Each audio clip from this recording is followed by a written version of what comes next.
quando eu atuava como líder de equipe, especificamente, ou de algumas poucas equipes, que eu percebia era que eu tinha uma certa forma de trabalhar, eu conseguia, eu não vou dizer controlar exatamente, porque eu nunca fui tão controlador assim em relação a todos os detalhes do que a equipe fazia, mas eu conseguia olhar muito mais próximo e ajudar a equipe a, vamos dizer assim, a atingir o melhor resultado que pelo menos eu consegui ajudar naquele momento. E até um caso emblemático assim que eu consigo me lembrar é em relação a desenvolvimento de carreira, porque assim, quando eu me tornei líder, eu olhava para aqueles frameworks que normalmente as empresas têm, eu pensava, putz, mas isso aqui é balela, isso é besteira. É muito mais fácil eu sentar junto com o meu liderado e conversar com ele sobre carreira e ajudar esse liderado a crescer. Vai ser muito mais efetivo isso do que necessariamente seguir um framework. Só que, conforme eu fui movendo, né, para uma posição um pouco mais sênior, eu percebi que, tá, ainda que eu esteja próximo desses líderes de equipe, eu não vou conseguir necessariamente garantir com que eles estejam fazendo da melhor forma possível os liderados. Então, algum direcionamento é importante que eu dê. Aí surge o direcionamento que a empresa dá, cria um framework para facilitar, para os líderes conseguirem aplicar para as equipes e tal, garantir que as pessoas estão se desenvolvendo. É que eu estou falando de desenvolvimento de pessoas, mas isso vale, Sim. eu imagino, para qualquer coisa.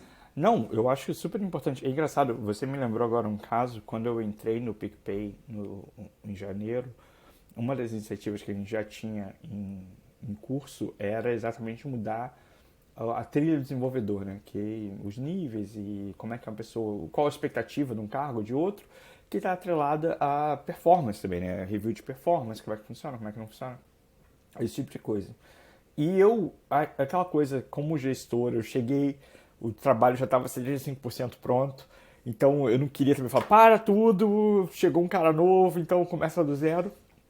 Mas óbvio que eu tinha opiniões. E daí, que até também um pouco falando sobre como é que você impacta um time positivamente como gestor mais sênior, eu usei uma ferramenta que eu acho super importante, ou uma pergunta que é uma ferramenta nesse caso, para guiar essa conversa, que foi, tá, como é que vocês criaram esse modelo de gestão, esse modelo de como é que as pessoas, qual a expectativa das pessoas em cada nível, de repente até um modelo ali de gestão de performance, mas como é que vocês vão treinar os gestores? Primeiro, como é que vocês vão saber que isso está sendo bem sucedido?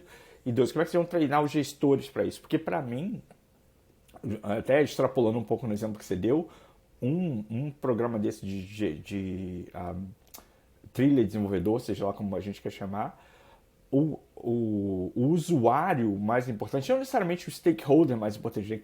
Tudo tem vários stakeholders, mas o usuário é o gestor. Porque o cara tá ali trabalhando, a pessoa vai vir para você e falar, porra, Edu, eu tô desenvolvedor júnior, quero virar sênior, como é que eu faço? E se o gerente mandar um veja bem, aí você já perdeu. Você vou falar com o RH para ver. Não, o gestor tem que saber, olha, a ferramenta que a empresa provê não é tipo, tem a lei, eu tenho que contratar um advogado para... Não, é o código, né? O código é ambíguo, mas a trilha de desenvolvedor é uma ferramenta que o gestor consegue usar no dia a dia. E é exatamente esse tipo de coisa que eu acho super importante. E especialmente você, como liderança sênior, está pensando nesse... Como é que eu consigo empoderar, né, que é uma palavra grande que às vezes é utilizada de maneiras meio dúbias, mas como é que eu consigo deixar que as pessoas que trabalham, que são os líderes de cada área, acabem executando as coisas da maneira que a gente, coletivamente, como empresa, acha que é a maneira certa. Como eu consigo desenhar uma ferramenta que é mais que uma lista de deveres e responsabilidades, mas uma ferramenta que, de fato, ajuda a pessoa, o gestor, no caso, a executar o trabalho dessa pessoa no dia a dia. Acho que esse é o tipo de coisa que é extremamente importante e, sinceramente, essa área específica não é muito... ainda está um pouco não muito desenvolvida. Eu tenho uma piada, toda piada tem um fundo de verdade, né?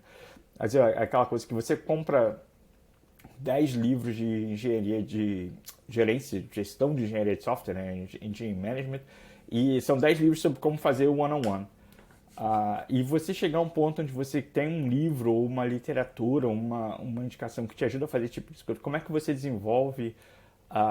não desenvolve as pessoas, que aí, beleza, isso é fácil, mas como é que você escala isso para criar uma organização de 500 pessoas que desenvolve pessoas, e também qual o objetivo, né? Que aí também você pode dar um passo para trás e pensar na parte estratégica. Pensar, puxa, o mercado é o seguinte, eu não consigo contratar nenhum sênior, eu tenho que contratar júnior. Como é que eu consigo contratar júnior, desenvolver o júnior rapidamente? O júnior tem um life cycle na minha empresa de 3 anos, que é por isso, porque como o mercado funciona, Então, como é que eu consigo treinar essa pessoa? Tipo, espero que nos primeiros 6 meses essa pessoa vai estar aprendendo, daí nos 2 anos e 6 meses seguintes ela vai estar produzindo. Como é que isso funciona em macroescala? Como é que isso funciona no ciclo de 5 anos? Esse é o tipo de coisa que eu acho extremamente importante na parte de liderança sênior, que a gente está falando, a gestão sênior, de liderança sênior, tem que se preocupar muito nesse tipo de escala de problema, né? Talvez análogo a você desenvolver uma aplicação, sei lá, o sisteminha de timesheet que roda em um computador versus o sistema bancário que roda em 3 clouds diferentes espalhados pelo mundo todo. Acho que você começa a desenvolver, a pensar em problemas de escala um pouco diferente.